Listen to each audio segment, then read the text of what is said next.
दोस्तों, आज हम इतिहास के एक ऐसे पन्ने को पलटने वाले हैं जो वाकई में चौंका देने वाला है। जरा सोचिए, एक व्यापारिक कंपनी जो सिर्फ व्यापार करने के इरादे से आई थी, वो अचानक से एक पूरे उपमहाद्वीप की प्रशासक कैसे बन गई। ये सिर्फ सत्ता के हस्तांतरण की कोई आम कहानी नहीं है। ये कहानी है उन विनाशकारी आर्थिक फैसलों की जिन्होंने लाखों जिंदगियों को बदल कर रख दिया। तो चलिए इस सफर की शुरुआत करते हैं और समझते हैं कि इसके पीछे का पूरा सच क्या था। अब 1765 के इस ऐतिहासिक पल को ही ले लीजिए। रॉबर्ट क्लाइव को मुगल शासक से बंगाल, बिहार और उड़ीसा की दीवानी मिल रही है। देखने में तो ये नज़ारा बहुत ही राजसी और भव्य लगता है ना? जैसे सब कुछ कितना शानदार हो। लेकिन ज़मीनी हकीकत वो इस भव्यता से कोसों दूर थी। असल में ये भव्यता तो बस क्लाइव का अपनी यादों को शानदार बनाने का एक तरीका था, जबकि हकीकत में कंपनी को जो ये विशाल वित्तीय नियंत्रण मिल रहा था, वो आम लोगों के लिए बहुत जल्द एक बुरा सपना बनने वाला था। तो यहीं से एक बड़ा ही दिलचस्प और थोड़ा सा चुभने वाला सवाल उठता है, क्या किसी रंग का, जी हाँ सिर्फ एक रंग का, अपना कोई इतिहास हो सकता है? रोज़मर्रा की जिन चीज़ों को हम इतना आम मानकर इस्तेमाल करते हैं, उनके पीछे असल में इंसानों की कितनी मेहनत और कितनी बड़ी आर्थिक कीमत छिपी होती है। ये सिर्फ एक नीले रंग की कहानी नहीं है, बल्कि उन किसानों के लंबे और दर्दनाक संघर्ष की कहानी है जिन्होंने इसे अपने खेतों में उगाया। भाग 1, व्यापारी से प्रशासक तक का सफर। अब देखिए, दीवानी मिलने के बाद कंपनी का बस एक ही मकसद रह गया था, पैसा। भारी भरकम लगान वसूलना और सस्ते माल से ज्यादा मुनाफा कमाना। उन्होंने स्थानीय अर्थव्यवस्था को इस कदर निचोड़ दिया कि कारीगर गांव छोड़कर भागने लगे और खेती पूरी तरह से ठप हो गई। और इसका नतीजा 1770 का वो भयानक अकाल। 1 करोड़, जी हां, जरा सोचिए, 1 करोड़ लोगों की जान चली गई इस अकाल में। मतलब उस वक्त के बंगाल की आबादी का लगभग 1/3 हिस्सा खत्म हो गया। ये कोई मामूली बात नहीं है, ये एक अकल्पनीय मानवीय संकट था। भाग 2, लगान यानी राजस्व तय करना। अर्थव्यवस्था की पूरी तरह से बर्बाद होने के बाद कंपनी के अधिकारियों ने करीब 2 दशकों तक माथापच्ची की कि अपनी कमाई को कैसे पक्का किया जाए। और फिर उन्होंने पूरे उपमहाद्वीप से पैसा निकालने के लिए 3 अलग-अलग कॉरपोरेट रणनीतियां लागू की। बंगाल में वो स्थायी बंदोबस्त लेकर आए, जहां जमींदारों को लगान वसूलने का काम मिला और रकम हमेशा के लिए फिक्स कर दी गई। उत्तर भारत में महालवाड़ी व्यवस्था आई, जहां गांव के मुखिया को ये जिम्मेदारी दी गई। और दक्षिण भारत में रैयतवाड़ी व्यवस्था के तहत सीधे किसानों के साथ ही बंदोबस्त किया गया। अब देखिए, ये नौकरशाही की व्यवस्थाएं चाहे जो भी रही हों, जमीन पर काम करने वाले किसान के लिए हकीकत बिल्कुल नहीं बदली। उनके लिए सिर्फ और सिर्फ भारी उत्पीड़न ही था। 1806 के इस बयान को ही देखिए। ये साफ बताता है कि कैसे अत्यधिक लगान की मांगों ने किसानों को कर्ज के एक ऐसे दलदल में धकेल दिया जिससे वो कभी बाहर आ ही नहीं सके।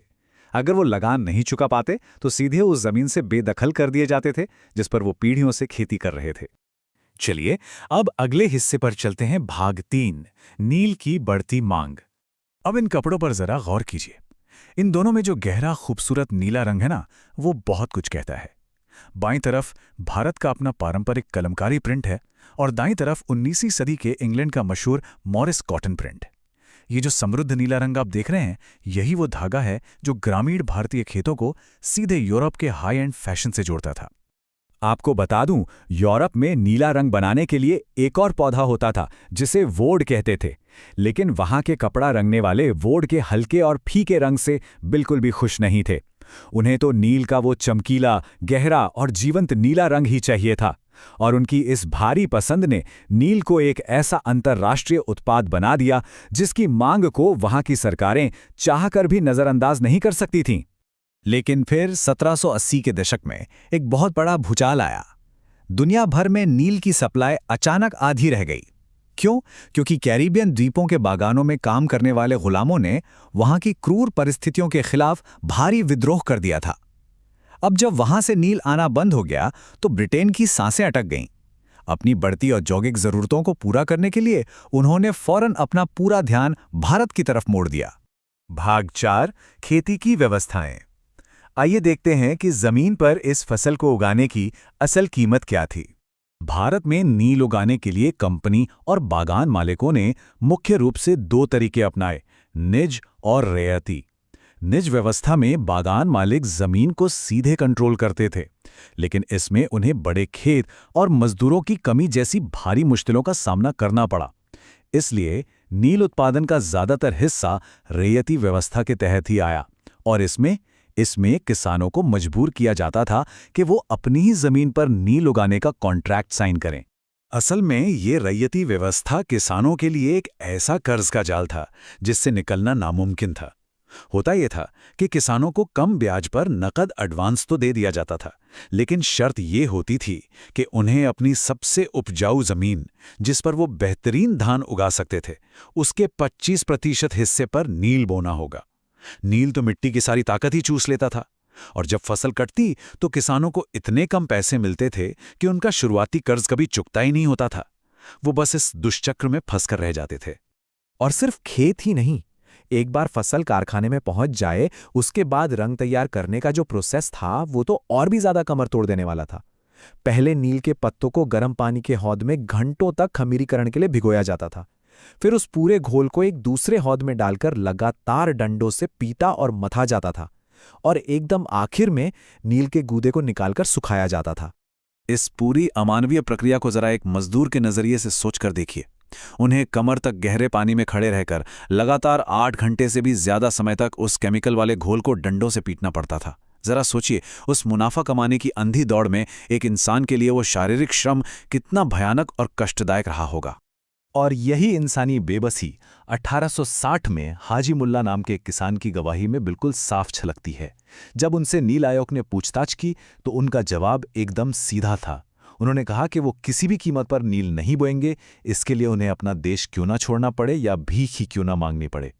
ये बयान हमें बताता है कि इन कंपनियों के बड़े बड़े उत्पादन लक्ष्यों ने आम इंसान को अंदर तक कैसे तोड़कर रख दिया था। भाग 5, नील विद्रोह, यानी वो टर्निंग पॉइंट जब ये सारा गुस्सा और तनाव आखिरकार फूट पड़ा। अब 1859 के इस विद्रोह की टाइमलाइन को देखिए कि कैसे सब कुछ इतनी तेजी से हुआ। मार्च 1859 आते आते रैयतों का सब्र टूट गया और उन्होंने साफ मना कर दिया कि वो नील नहीं उगाएंगे।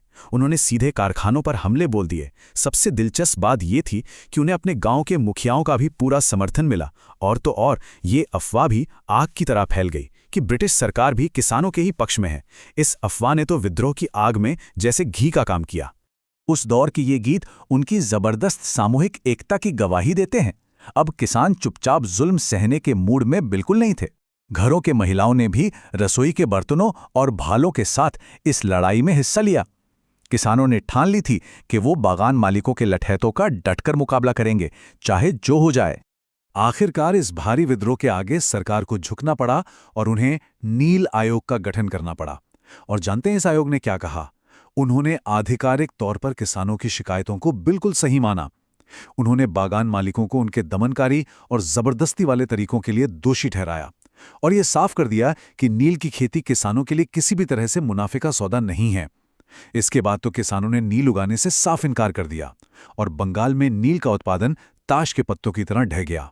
तो ये पूरा इतिहास हमें ये सोचने पर मजबूर करता है कि जो व्यवस्थाएं लोगों का शोषण करती हैं, वो एक न एक दिन उन्हीं लोगों के संघर्ष के आगे घुटने टेकने पर मजबूर हो ही जाती हैं। आज जब हम अपने आधुनिक दुनिया और ग्लोबल मार्केट में इस्तेमाल होने वाले रोजमर्रा के उत्पादों को देखते हैं, तो क्या हमारे मन में ये सवाल नहीं उठना चाहिए कि इन चमचमाती चीज़ों की सतह के नीचे और कौन सी मानवीय और ऐतिहासिक कीमतें छिपी हो सकती हैं? जरा इस पर विचार कीजिए।